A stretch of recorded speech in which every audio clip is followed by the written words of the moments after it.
বৈষম্যবিরোধী ছাত্র জনতার আন্দোলনে সংহতি প্রকাশ করে সংযুক্ত আরব আমিরাতে বিক্ষোভ করে বিভিন্ন মেয়াদে দণ্ডিত হয়েছিলেন ৫৭ বাংলাদেশি। পরে তাদের ক্ষমার অনুরোধ করে বাংলাদেশ। ক্ষমা পাওয়ার পর প্রথম ধাপে সেই ৫৭ জনের ১৪ জন দেশে ফিরেছেন।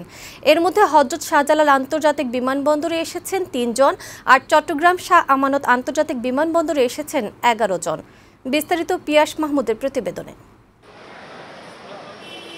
কোটা সংস্কার আন্দোলনের প্রতি সংহতি জানিয়ে গত ১৯ জুলাই সংযুক্ত আরব আমিরাতে প্রবাসী বাংলাদেশিরা বিক্ষোভ করেন। এ ঘটনায় ৫৭ জন বিভিন্ন মেয়াদে কারাদণ্ড দেন দেশটির একটি আদালত। গত ৫ই আগস্ট শেখ হাসিনা সরকারের পতনের পর বাংলাদেশের অন্তর্বর্তী সরকারের প্রধান উপদেষ্টা ডক্টর মোহাম্মদ ইউনূস দণ্ডিত বাংলাদেশিদের মুক্তির ব্যাপারে আরব আমিরাত সরকারের সঙ্গে যোগাযোগ করেছিলেন। পরে সাজা মওকুফের পর প্রথম ধাপে দেশে ফিরেছেন ১৪ জন। এর মধ্যে হযরত শাহজালাল আন্তর্জাতিক বিমানবন্দর দিয়ে এসেছেন ৩ জন, আর চট্টগ্রাম শাহ আমানত আন্তর্জাতিক বিমানবন্দরে এসেছেন ১১ জন। এ সময় হযরত শাহজালাল আন্তর্জাতিক বিমানবন্দরে অভ্যর্থনা জানাতে যান বৈষম্যবিরোধী ছাত্র আন্দোলনের সমন্বয়ক হাসনাত আবদুল্লাহ, সার্জিস আলম সহ অনেকে।